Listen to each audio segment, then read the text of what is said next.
in power to get the truth about the issues affecting you. Let's be honest, we've known about the cost pressures of this project for years, not months. That's the Camilla Tominey Show, a politics show with personality. On GB News, the People's Channel, Britain's news channel. There's only three people you can trust in life: your doctor, your lawyer, and your nana. I'm not sure. So join me, Nana Aquare, at 3 p.m. every Saturday and Sunday, where we discuss the biggest topics of the weekend. Be ready for battle. Could you be quiet? What is this? It's my new teeth. It's your new teeth. I don't bite. Well, not without a good reason. Always honest, always fun. Every weekend at 3 p.m. on GB News, the People's Channel, Britain's news channel.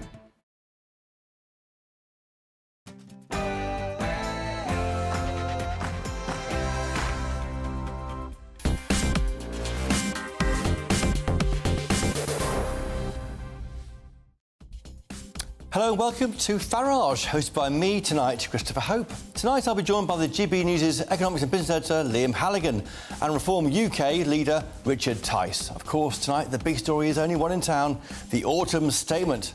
As national insurance is cut, the living wage rises and a tax break for businesses is made permanent, is all being overshadowed as the overall tax burden is set to reach a 70-year high. We'll discuss that. Plus, former Minister for London and Small Business Minister and Tory MP for Sutton and Cheam, Paul Scully, joins me to discuss the benefits crackdown and the plan to get people back into work. And we'll look to whether this statement can reignite the Tory party as the election edges closer into view. Or is it too little, too late for Rishi Sunak? Plus, later in the show, Shadow Secretary for State for Business and Trade, Jonathan Reynolds, gives his verdict on the autumn statement as Shadow Chancellor Rachel Reeves says growth has hit a dead end under the Tories. All of that and much, much more. But first, the news with Polly Middlehurst.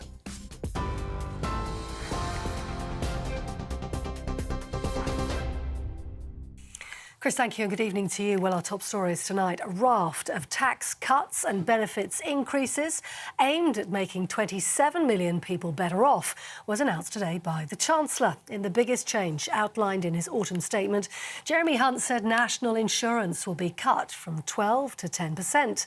The triple lock on pensions will be kept, taking the state pension up by 8.5% to more than £220 a week. And taxes on alcohol will be frozen until August the 1st next year, meaning there'll be no increase in duty on beer, cider, wines or spirits. Instead, I'm going to go further and cut the main rate of employee national insurance by 2 percentage points from 12% to 10%. That change will help 27 million people. It means someone on the average salary of £35,000 will save over £450.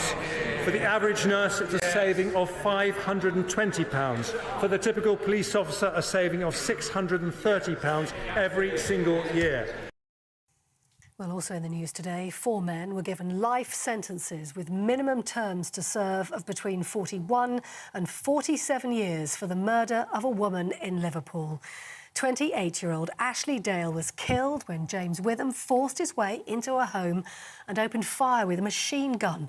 He and co-defendants Joseph Pears, Niall Barry and Sean Zeiss were all found guilty of murder and conspiracy to murder Miss Dale's partner. The hometown of 4 teenage boys who died in North Wales has been cancelled tonight. They've decided to cancel the switching on of the Christmas lights out of respect for the families of those involved. Jevon Hurst, Harvey Owen, Wilf Flitchett and Hugo Morris all had set off on a camping trip to the Snowdonia area. Their bodies were recovered yesterday after a car was found overturned and partially submerged in water. North Wales police have said it appears to have been a tragic accident. Israel and Hamas have agreed to a 4-day pause in fighting starting tomorrow morning. But within the last hour, the Israeli military said it isn't sure when the exact timing of the ceasefire will come into effect. 50 hostages are due to be freed by the terror group in exchange for 150 Palestinians who are held in Israeli prisons. And here in the UK, the Foreign Secretary David Cameron has said the truce is a crucial step towards providing humanitarian relief to Gaza. And lastly, the Prime Minister and his wife have welcomed South Korea's President and First Lady to number 10 today. Yoon Suk-yeol and Rishi Sunak signed a new long-term agreement covering defence and technology. The deal covers improved military cooperation between the UK and South Korea, focused on countering smuggling in the East China Sea. That's the news. This is GB News across the UK on TV, in your car, on digital radio and on your smart speaker by saying play GB News. This is Britain's news channel.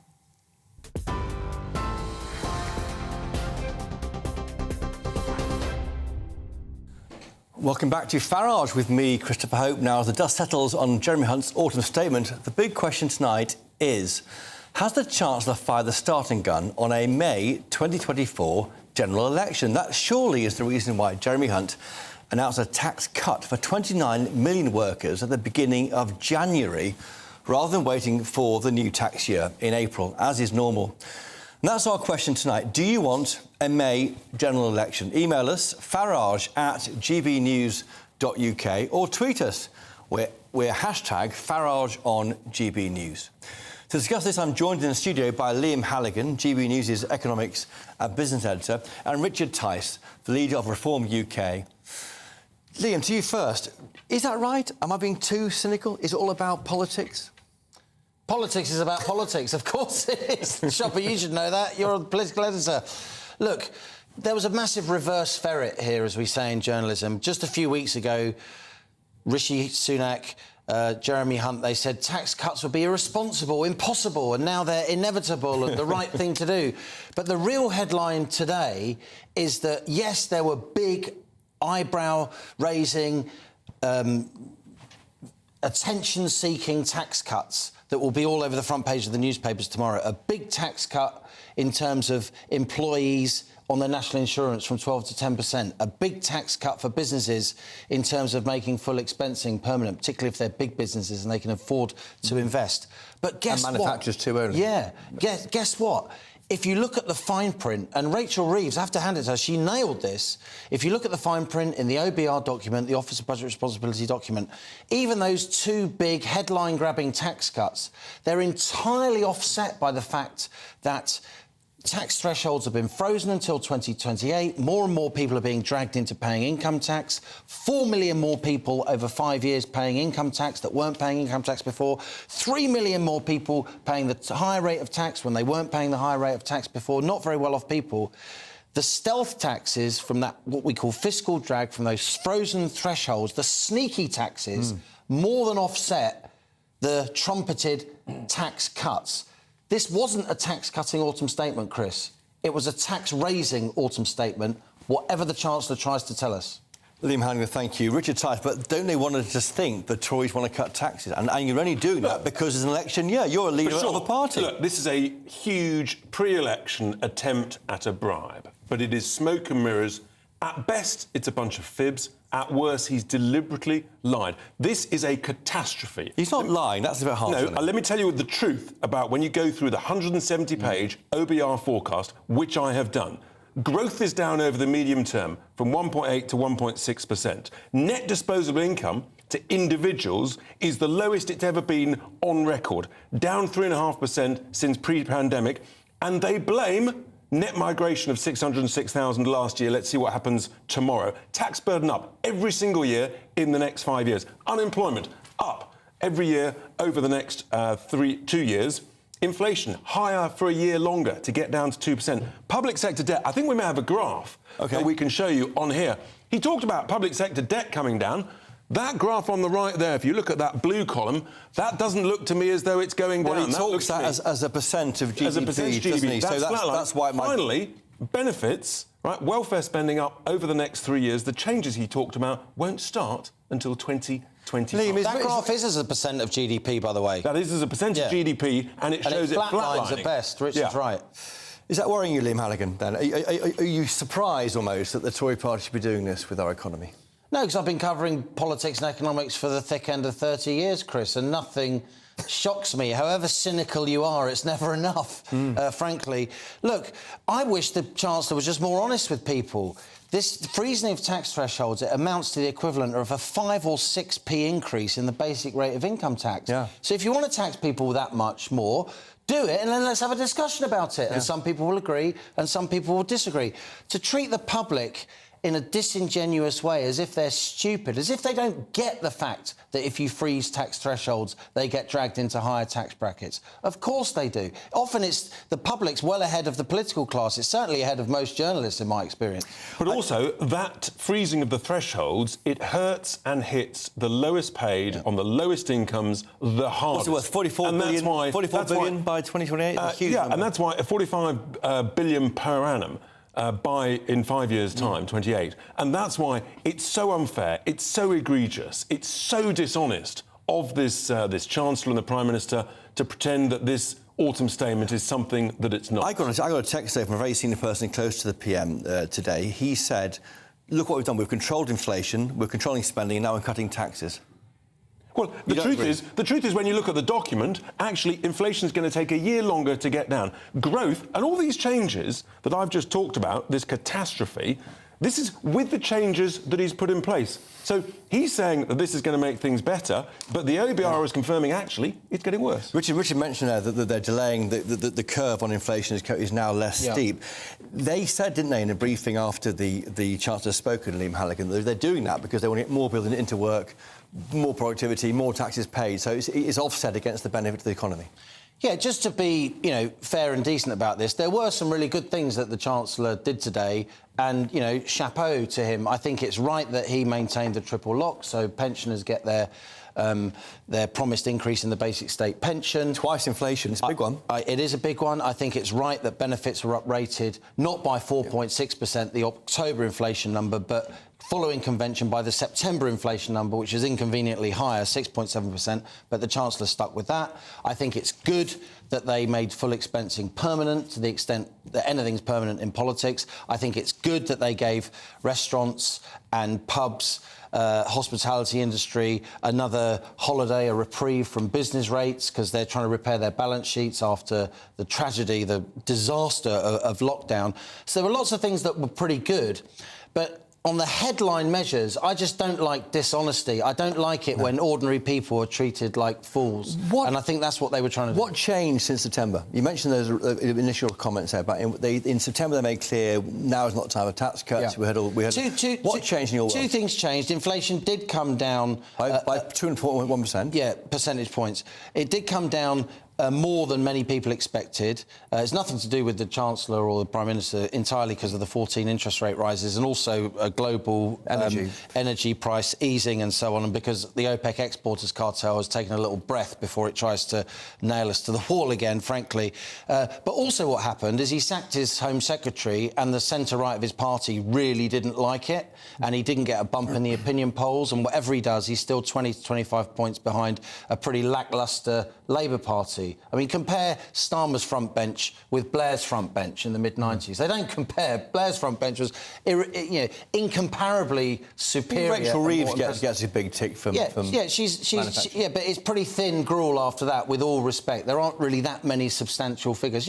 They'll grow in their role as they get more publicity, but I fear for Starmer, as his front bench comes under more scrutiny, I think the public's fondness for them will go down rather than up. Yeah. Richard Tice, you're a leader of a party to the right of the Tory party, which is causing it problems. You have cost them, arguably, by-elections this year. What would you do if you were in charge of... Look, I've been very clear.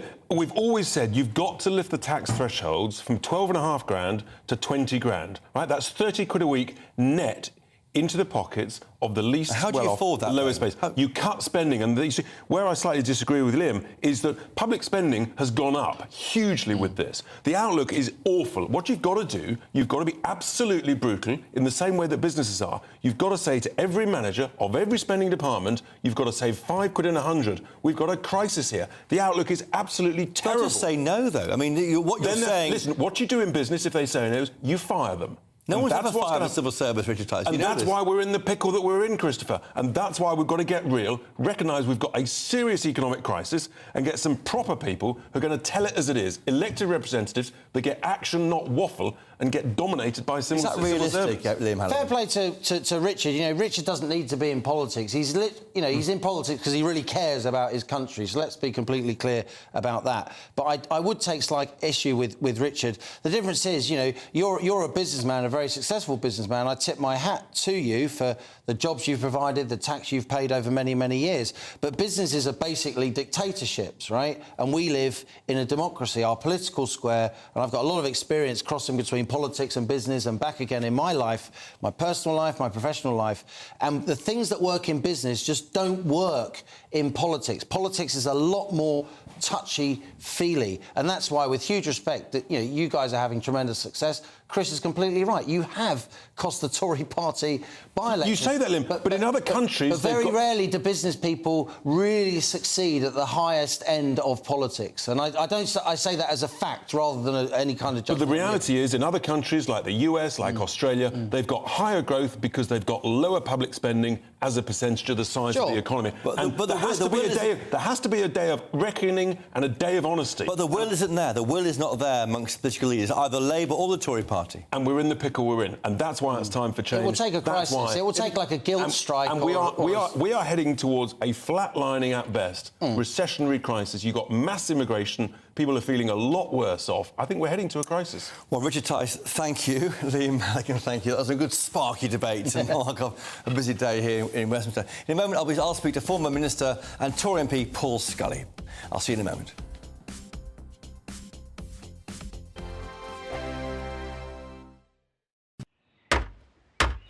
Who is it? We're here for the show. Welcome to the Dinosaur Hour with me, John Cleese. I was married to a therapist. And you survived? I thought we were getting Hugh Laurie. Second best. You interviewed Saddam Hussein. What's that like? I was terrified on playing strip poker with you three. Oh! No, thank you. My CDs need to be put in alphabetical order. Are you going to be problematic again? The Dinosaur Hour. Sundays on GB News. Good afternoon, Britain. Good afternoon, Britain. Join us, Tom and Emily, To find out what's happening in the heart of Westminster. and why it matters to you. Weekdays from midday, we bring you the most compelling stories from across the United Kingdom. And from your doorstep to our inbox, That's right, we want to hear from you, GB News. Britain's news channel. I think the most exciting bit for me is talking to people. People who I think are ignored often by the major news channels, we're going to give news they want to hear. There's a voice there that needs to be heard. I think there's a chance here for a diversity of opinion to be expressed, which you don't find elsewhere. It's really exciting. We don't hold back. We're free to say how decisions that are taken here affects us all around the country. Only on GB News, the People's Channel, Britain's news channel. Join us every night on GB News at 11 p.m. for Headliners, which is 3 top comedians going through the next day's news stories, which is exactly what you need, because when the establishment has gone crazy, you need some craziness to make sense of it.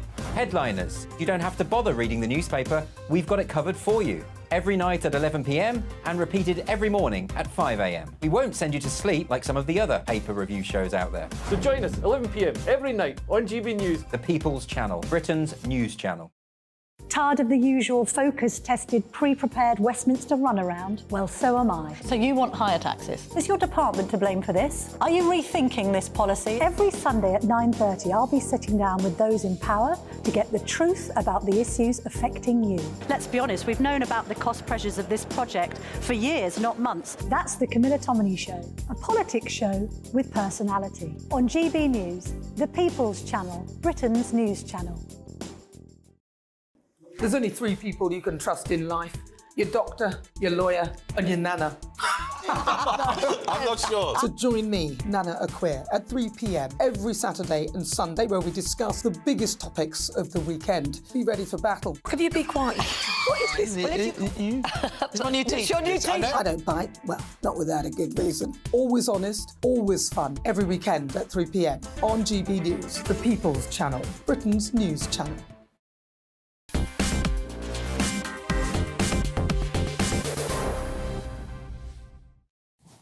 Welcome back to Farage with me, Christopher Hope. Today wasn't just a big day for the taxpayer, it's also been a test for Jeremy Hunt, the Chancellor himself.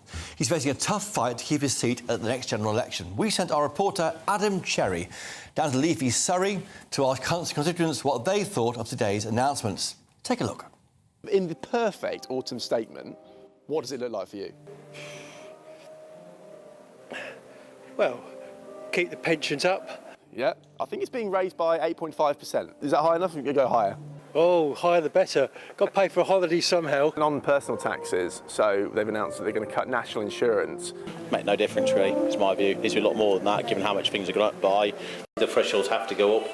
If the cost of living's going up, a loaf of bread goes from £1 to £2. A packet of crisps for, 6 bags of crisps goes from £1.50 to £2.50, then surely the tax and everything else has to go up in accordance. Describe Jeremy Hunt in one sentence.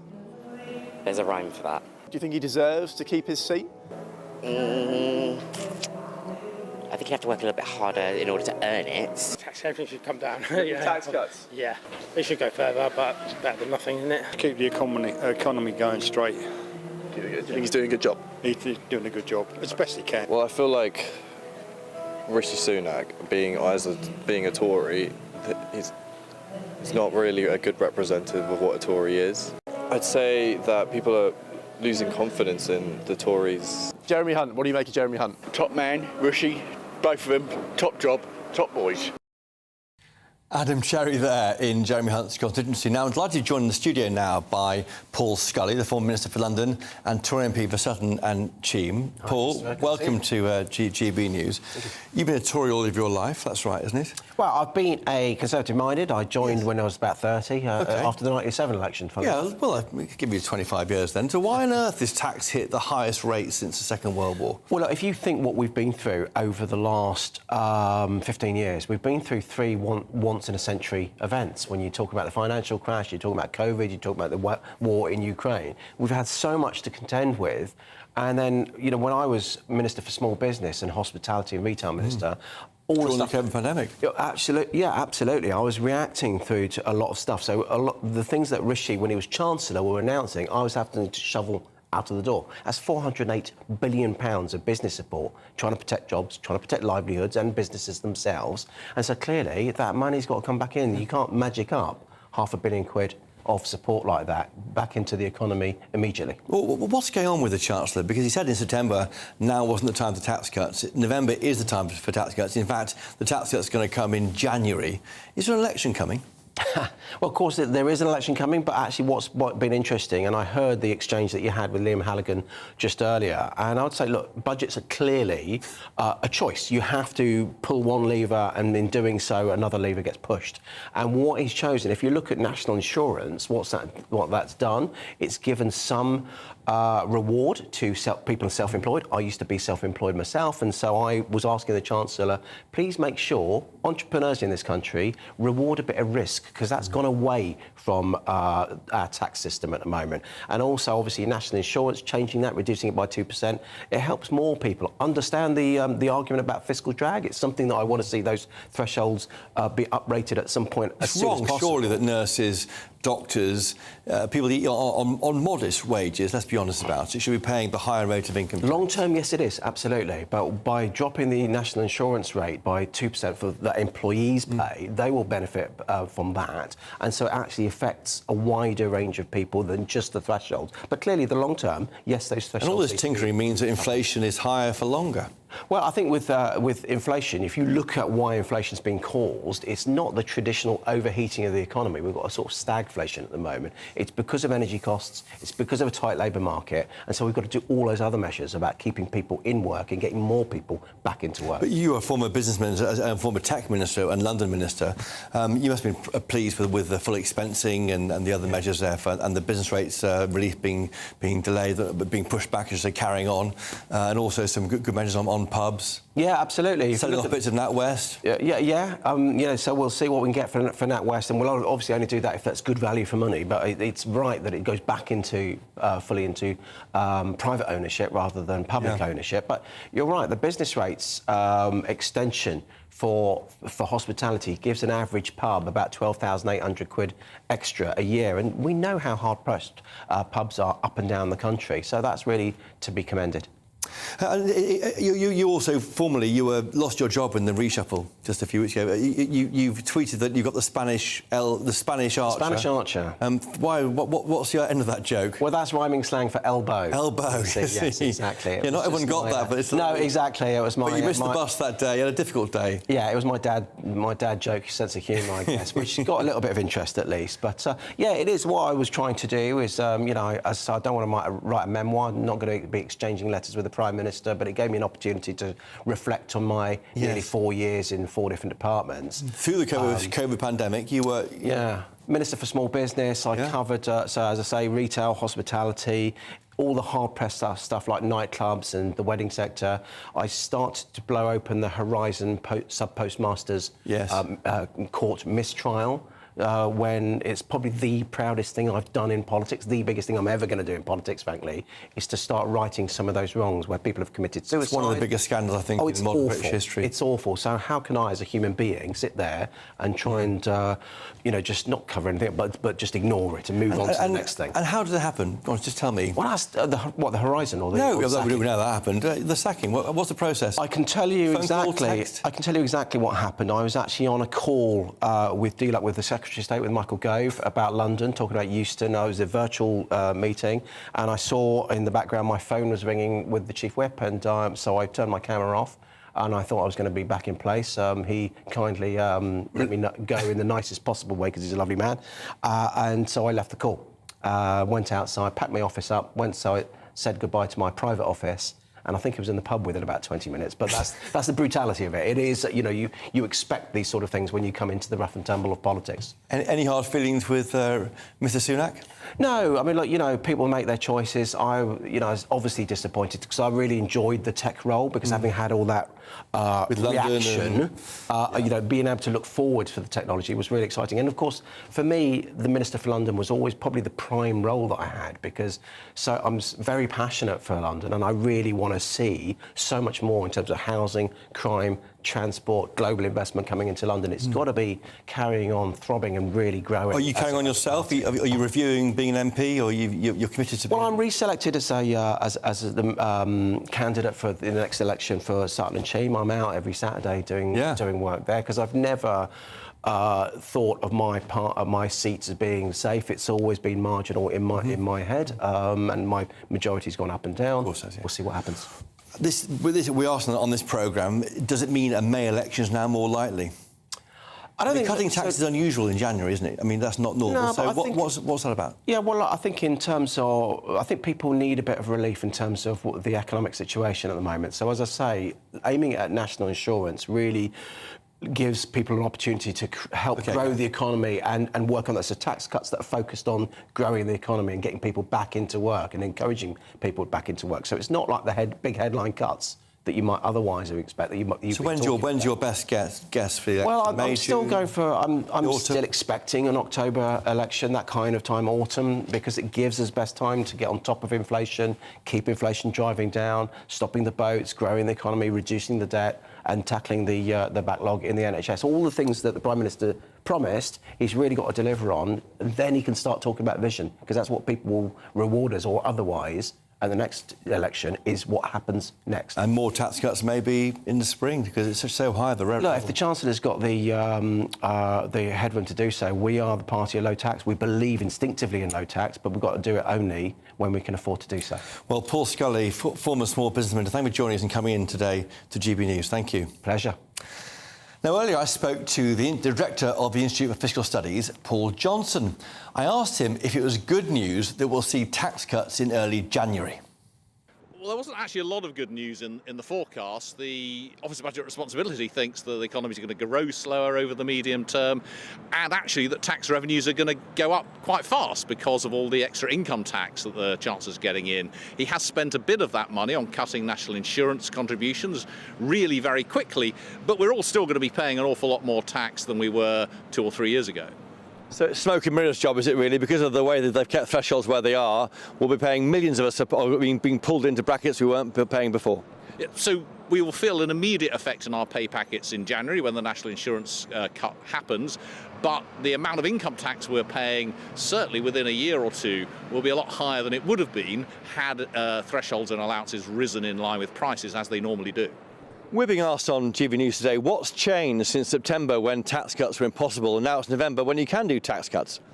It looks like the forecasts have changed, but only changed a little bit. The Chancellor has a particular fiscal rule. It's a slightly strange fiscal rule about debt falling in 5 years' time, and it looks like he got a little bit more space against that, and he's used some of that at least to cut taxes. Now, of course, the risk for him is that the forecasts move in the other direction before a March budget, and then he's going to be really scrabbling around for how he's going to meet that rule. Is this politics, a pre-election tax-cutting Tory government? There's politics here, there's tax cuts in the short run. There's some long-run stuff as well. I mean, look, the full expensing for corporation tax isn't going to play particularly strongly on the doorstep, but he spent a lot of money on that in the medium run with a lot of things for businesses as well. So I think we've got a combination of some giveaways for election reasons and actually a focus on long-term growth too. Just finally and crucially, Paul Johnson, they tell us, the government, this won't increase inflation. Is that right? Will inflation keep coming down, but maybe take longer? Inflation will presumably keep coming down. The scale of what happened isn't terribly big in a £2.5 trillion economy. It maybe adds a little bit to the risk, but I don't think this is going to make a big difference to inflation. Paul Johnson there from the Institute for Fiscal Studies, and tomorrow morning he'll be making his big verdict on this autumn statement, and a lot of journalists will be watching that very closely. I'll say more, I think, tomorrow. Now, coming up as we head down under to speak to GB News' Ben Leo on the Gold Coast for the very latest on Nigel Farage and his jungle journey. Stay tuned.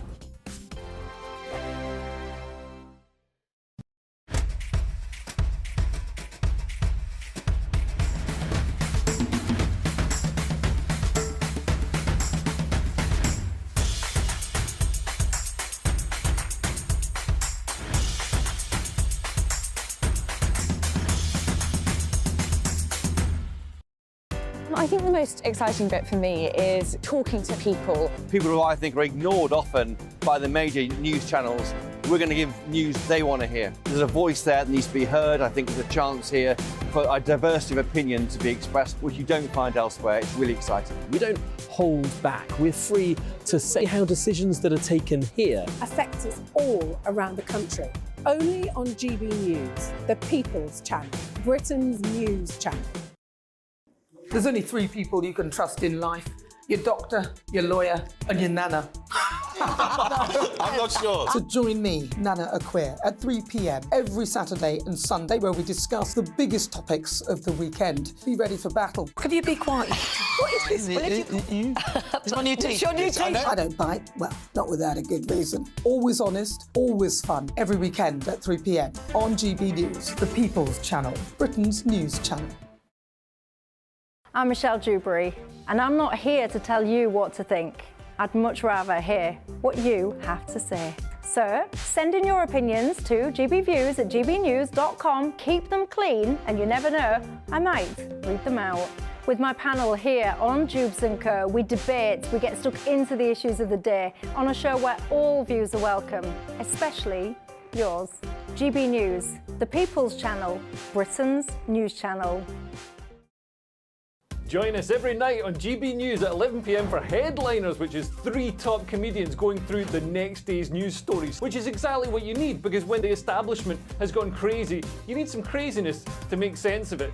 Headliners. You don't have to bother reading the newspaper. We've got it covered for you. Every night at 11 p.m. and repeated every morning at 5 a.m. We won't send you to sleep like some of the other paper review shows out there. So join us 11 p.m. every night on GB News, the People's Channel, Britain's news channel. Who is it? We're here for the show.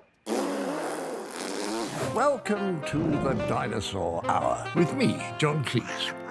I was married to a therapist. And you survived? I thought we were getting Hugh Laurie. Second best. You interviewed Saddam Hussein. What's that like? I was terrified. I'm playing strip poker with these three. Oh! No, thank you. My CDs need to be put in alphabetical order. Are you going to be problematic again?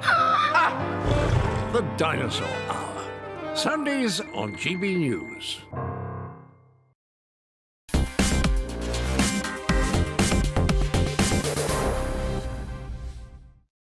Welcome back to Farage with me, Christopher Hope. Now, last night in the jungle, we saw less skin and more emotion from Nigel as he opened up about his near-fatal plane crash back in 2010.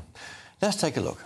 We've already seen Nigel Farage naked in the shower this week, and now he's gone and got wood. No, thank you. No, not for me.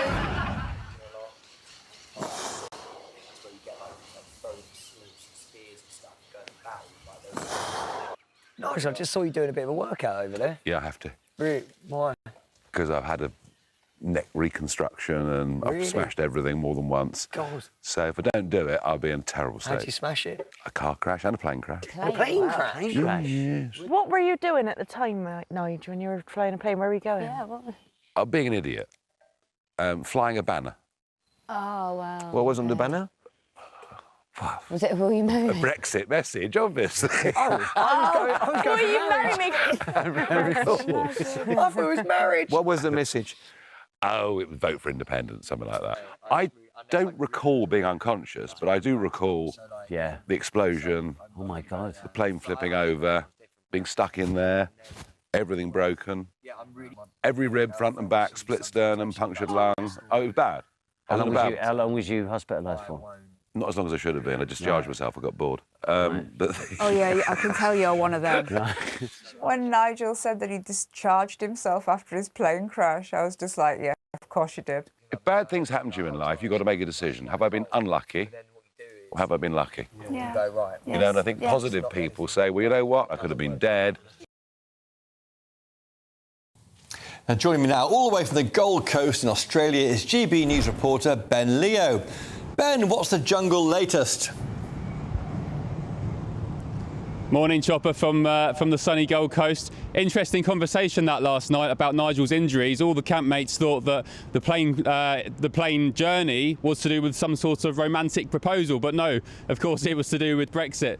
Aside from that, it's been a couple of quiet nights for Nigel. He didn't get voted to do Monday night's Bush Tucker challenge. He was exempt from last night's because of the aforementioned medical grounds, and he's not doing tonight's either.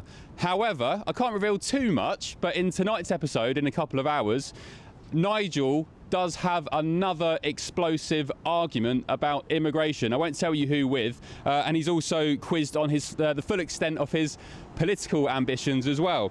Elsewhere, there's rumours of 2 new campmates arriving, which may put a further dent into Nigel's ambitions to get more airtime. He was caught having a discreet conversation with food critic Grace Dent, moaning, I would say, about the fact that he wasn't doing Bush Tucker challenges, and that was going to harm his airtime because he wants to, of course, connect with I'm a Celeb viewers and win over some new swathes of the electorate.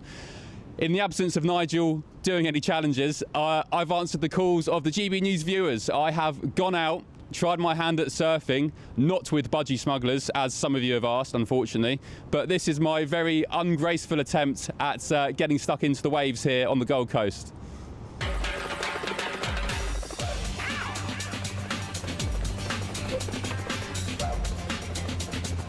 Surf's up.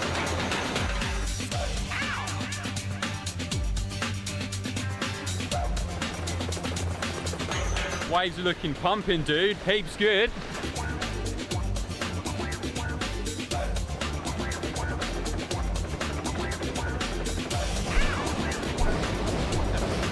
Woo.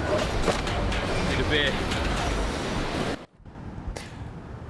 surfer dude Ben Leo there. Well, Ben, that looked great fun. Thank you for joining us from the Gold Coast. Now, usually at this time, Nigel delivers his what he calls the Farage moment. What the Farage moment, forgive me. Richard Tice, what's your what the Farage moment? Well, the first thing is I think Ben Leo should stick to the day job, not the surfing job. Yeah, this is a really important what the Farage, actually, because there is a serious crisis, clearly, in the on the French side of the Channel with the police. It turns out the chief in charge of preventing migrants crossing, he's been basically missing for 14 years. He's been playing, there's a huge internal report which has been conducted. He's been out there basically, he doesn't go to sort of do anything in the morning, rocks up for a couple of hours according to this report, and then disappears swimming or playing golf. And he's the commander of the riot police unit CRS-4. And here's the thing, we spent 500 million quid in order for more patrols, more squadrons, more gendarmes. It turns out that the prefecture have confirmed that at the moment there's only one mobile unit that's being essentially funded by the UK that patrols the Calais area. So you're sort of thinking, what else are they doing with all of our cash? And, you know, this guy, this chief, Mr. Larcher, from this report, just look at this. The result is a veritable mafia that reigned via a regime of terror within the police unit, and his second in command, I mean, there's serious problems in this unit, is being accused of ethical breaches, anti-Semitism, sexism, racist nature. I mean, this is not a good report. This is reported in the Parisian, and yeah, you sort of think, well, they've got serious problems over there. It doesn't give you any confidence that they're going to get on top of what we know is a huge crisis. So when Nigel hears about this when he gets back, I have to say, I think he might have words, and that is a serious what the Farage. Are they responding to the claims? Well, they are, yes. Surprise, surprise, the gentleman in question has disappeared on sick leave for many, many weeks, but he feels bound by a duty of a reserve in the force. So the usual stuff, he's suffering from burnout, but this apparently has gone on for 14 years. But not sure we're getting value for money here, Christopher. And the concern you have is how our money is being spent. Absolutely. I mean, we are giving the Prime Minister, of millions to... hundreds of millions the Prime Minister has committed to in order to stop the boats,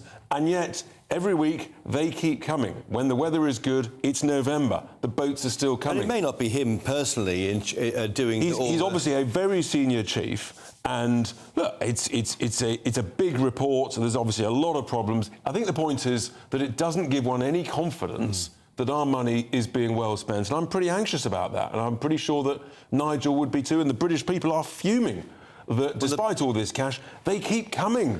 And we're looking into a big day tomorrow, not about illegal migration tomorrow, it's legally Tomorrow's about lawful migration. Lawful migration. And we've had, actually, from the OBR report, confirmation that net migration in 2022, 606,000 people, has actually led to a deterioration in per-head living standards, the worst on record. So this great sort of myth we're told by people in Westminster that immigration is good for us, it's good for the economy, per person, per head, it's not. Here is the evidence from the OBR itself. The government is trying to shake that up. They're trying to bring more people back into the workforce off on benefits, aren't they? No, hang on. That's those who are already living here. I'm talking about net lawful immigration into the country. Forecasts suggest it could be as high as 700,000 for the year to June 2023. Maybe they've sort of managed the expectations. It's clearly another massive number. It clearly proves the total lie from the Tories manifesto when they said they were going to bring numbers down, in particular low-skilled numbers down. They've done the absolute opposite. It's nowhere near tens of thousands, which, of course, David Cameron pledged back in 2010. The truth is, it's nearer 1 million net than tens of thousands, which was pledged back in 2010. And I think people feel absolutely let down. People from all parties and no party, they're just saying, this is changing the quality of our life. It's reducing our public services ability to look after us all. But Richard, the problem is it's a choice that the elected leaders make about this, because the small boats issue is a problem. We can see it happening weekly. The net migration figure is a political choice. Correct. They made a political choice deliberately, having told the people we would have a skilled worker visa system, which one assumed would have therefore a high salary threshold. They set the threshold down for some jobs down as low as 20,000. Now, they're trying to desperately play catch-up. They've also created complete open season for student visas. Again, in the year to June, some 650,000 student visas granted, who can then, once they've finished their degree, stay on a graduate worker visa, then stay on a skilled worker visa, then stay permanently. So there's another legal backdoor to stay here forever. You know and I know the Treasury need a certain amount of net migration. No, I completely dispute that. Let me finish. We know that the Treasury say this. They do say this. They need 200,000 net migrants arriving here. You may not be happy, Richard Tice, but they do say that. Do you dispute that figure? I do completely dispute that. And the evidence is now there. Per head, it's not good for people already living here. And therefore, the Treasury is letting down the British people. What we need is courageous politicians to call it out. I say we should have net zero. We want smart, high-skilled, highly qualified immigration. But about 400,000 people emigrate every year. So you can welcome high-qualified people to a similar sort of number. You get one in, one out, net zero. That's the smart way to run this. But the labour market's so tight, you talk to anybody trying to hire people. And guess what happens? Guess what? Wages go up. OK? That's how it works. And then if you can't afford the wages, you invest in capital equipment. That's how economics, since the beginning of the Industrial Revolution, has always worked. Why did the combine harvester develop? Because farmers couldn't afford the labour in the fields. That's called technological progress. That's what we should rely on, not importing cheap, low-skilled labour that means businesses don't have to train people, don't put them on apprenticeships, and don't have to invest in capital equipment. Why are so many Brits on benefits? Is there an issue here? Well, we've just had benefits being announced that it's going to increase another 6.7% today. That's a post-tax number. That's equivalent to just under 8.5% pre-tax. Very low numbers, very low income levels here we're talking about on these benefits. Yeah, but the reality is we've got 1 in 8 of the working age population, 1 in 8 on benefits, because benefits are net of tax. And so for too many people, they're saying on low incomes, the tax rates are too high. That's why my proposal to lift it to 20 grand is absolutely the right proposal, as Liam Halligan said earlier. That's what we've got to do. You've got to get British people motivated back into work. Going back to your issue there with the French enforcement, do you think that, say, Keir Starmer could do a better job because he's met with Macron? You know, he's maybe more open to the European Union? There's no indication whatsoever that Keir Starmer is going to control either lawful immigration or unlawful. He says he'll work more closely on the continent. Yeah, but he also... The implication of that was that he wanted to welcome 100,000 plus asylum seekers every single year. And the flaw in this whole thing about safe and legal routes is what happens if someone is rejected? Guess what? They'll still come to the beach, they'll still get on a boat. And we're still waiting, of course, for the government's response. For the Rwanda treaty might be out next week, the week after, and then there's many days for it to get vetted, and then we have the new law maybe to disapply human rights to certain migrants. I mean, that could be a solution, and again, that could see the first planes taking off in May to Rwanda. In May, that'll be 2 years after they started this process. What the PM has said. But no one seriously thinks that a few hundred people going to Rwanda is going to be a deterrent to tens and tens of thousands who are trying to cross the channel. But you say no one, but the government thinks that. The government thinks it will break the model. That's their argument. They say that. I think when you talk to them privately, as I suspect you do, they don't really believe it. It doesn't make sense. How could a deterrent of a few hundred... Sorry, how can a few hundred going to Rwanda be a genuine deterrent for 25 or 30,000, Chris? It just doesn't stack up to me.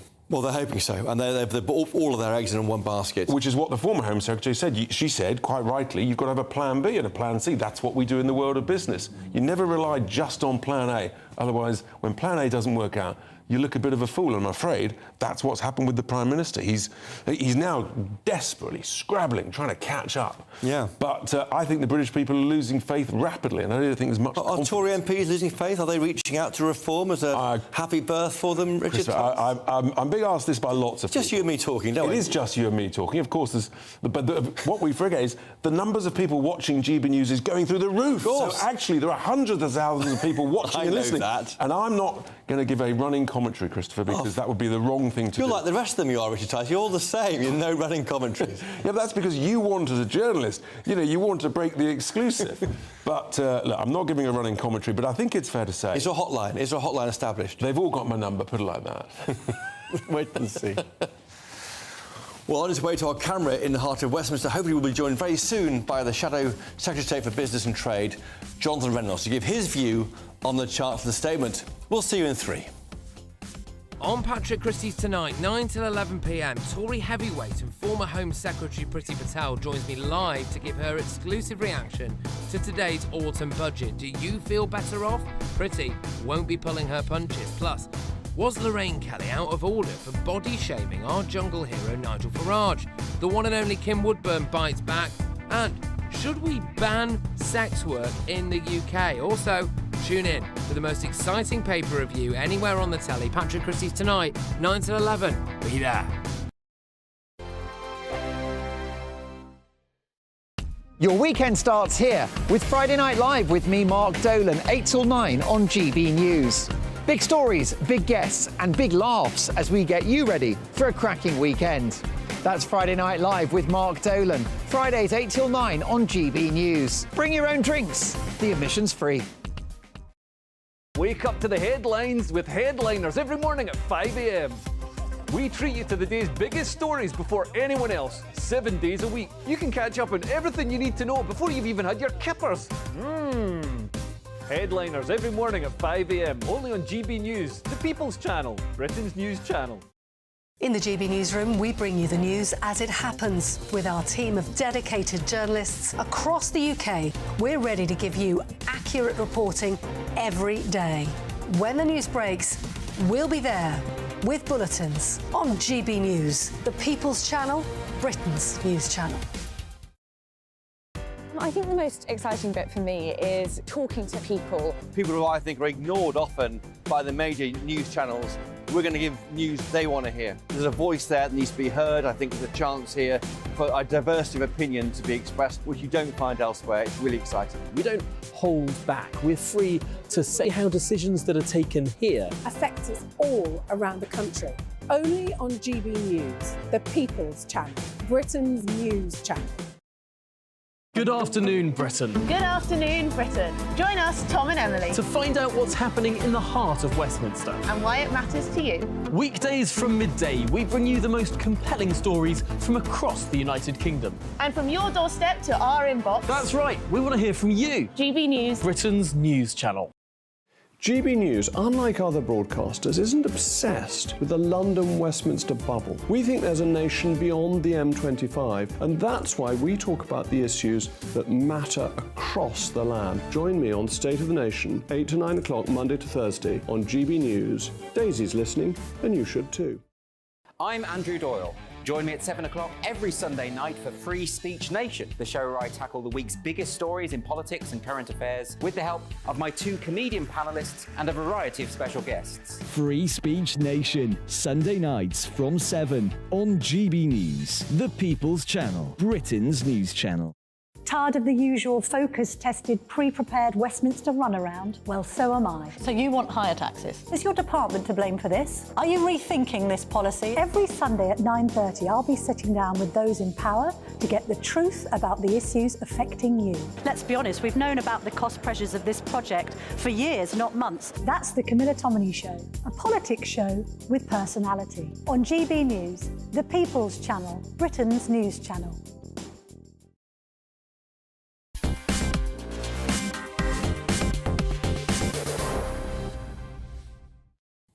And we're back. Now, Jonathan Reynolds is the MP. He's a Shadow Secretary of State for Business and Trade, and he joins me now live from College Green in the darkness. Jonathan, welcome to GB News. Thank you for joining us today. Evening. Evening. It's great news, right? The Tories are cutting taxes in January. Well, look, I think when people look at any government statement like this, they'll ask themselves, am I going to be better off? And the answer for the last 13 years for most people in this country has been no.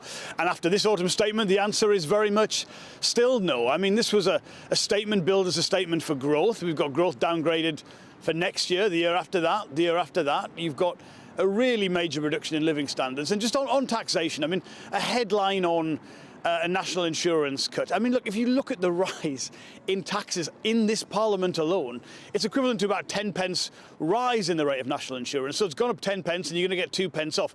The fact is anyone in this country will go to the polls in the next election and their taxes will be higher than they were in 2019. So look, it wasn't the game-changing statement that I think the country needs. I think we'll only get that when we get the chance for a general election and some real change in the country. But Jonathan Reynolds, the government would say, were they here, that they had a COVID pandemic to deal with, a war in Ukraine and a cost of living crisis, and that's why we have taxes are greater than they were in 2019. Well, I would say, look at the performance of the government across the duration of its time in office. Look at the whole 13, soon to be 14 years. It's been a story of low growth, of high taxes getting higher all the time, and that has been because growth's so low, so you don't get good public services. You get that to cover, if you like, the costs of that failure. And it's the same story today. I mean, the rise in the tax burden for a Conservative government is very, very significant indeed. But I don't think anybody looks at it and thinks, well, it's OK because the NHS is doing great or my school is doing great.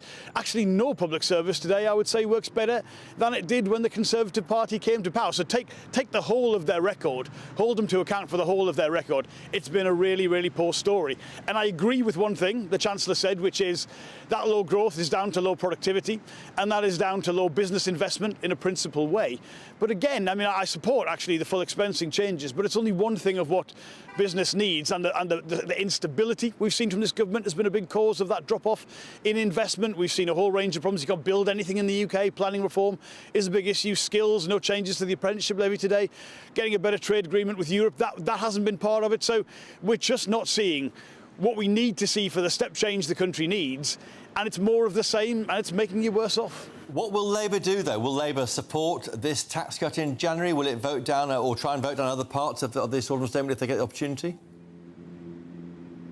Well, we don't even know whether we'll get a vote on it, but we do support the reduction. We actually opposed the rise in national assurance, if you can remember that, under, I think the Prime Minister was Boris Johnson at that point. And our point was, we think taxes on income, on working people's income, are too high, and we think that's because of Conservative failure over the duration of their time in office. So we'll be consistent on that and not have it. What we really need to see is a step change in the performance of the economy. That requires not just a change like the full expensing change to investment we saw today. It means stability. It means industrial strategy. It means our green prosperity plan with public investment, changes to the Brexit deal, changes to the apprenticeship levy. You know, all of this is what is required. We haven't seen that today, and the projections, honestly, are really fairly stark when you get the detail of it. Jonathan Reynolds, listen, thank you for joining us tonight from College Green. It's been a busy night. Thank you for joining us. Coming up, State of the Nation with Jacob Rees-Mogg. Jacob, briefly, what's coming up? Well, I'm going to be talking about the Autumn Statement. Kwasi Kwarteng's coming on to discuss it with me. What's been done? Is it right? Will it be effective? And why are we in such thrall to the OBR, which seems to be the real chancellor in some ways? Well, there we are. Jacob Rees-Mogg there with his take on what is quite a difficult budget for someone on the right to stomach, I think. But first, though, coming up very soon, the weather. Thank you for joining us tonight on GB News. Thank you. Good evening, I'm Alex Deakin. This is your latest weather update from the Met Office for GB News. The wind's picking up a bit tonight and tomorrow, particularly so across the north. Largely dry in the south tomorrow, but it's going to turn colder for all of us by Friday. Still got high pressure nearby to the southwest, but this cold front will be introducing the colder air as the isobars squeeze together. The wind's picking up. A very blustery night across northern Scotland, particularly so in the Northern Isles. Got a wet night for the Highlands, and that rain slowly edging south across the Western Isles. Further south, some patchy rain over the hills of southern Scotland and northern England, but many places will be dry. The breeze and the cloud will help to keep the temperatures up, so a milder night than of late. But it is going to turn colder. Initially tomorrow across Scotland, there'll be some sunny spells developing, but there'll be blustery showers across the far north. A wet morning through the central belt, that rain spreading south into Northern Ireland, eventually into northern England. But a good part of England and Wales, again, looking dry. Some sunshine across parts of the south and east, easily seeing temperatures up to 12, maybe 13 Celsius. But there's the colder air, single digits, and feeling even colder with the wind across Scotland. And the colder air spreads south for Friday. Some patchy rain in the southwest, showers coming into the northeast. They'll be wintry in nature, some sleet and snow even to lower levels. For many, though, Friday will just be a bright, crisp day. But you will notice that drop in temperatures, single figures, and feeling even colder in the east with the wind.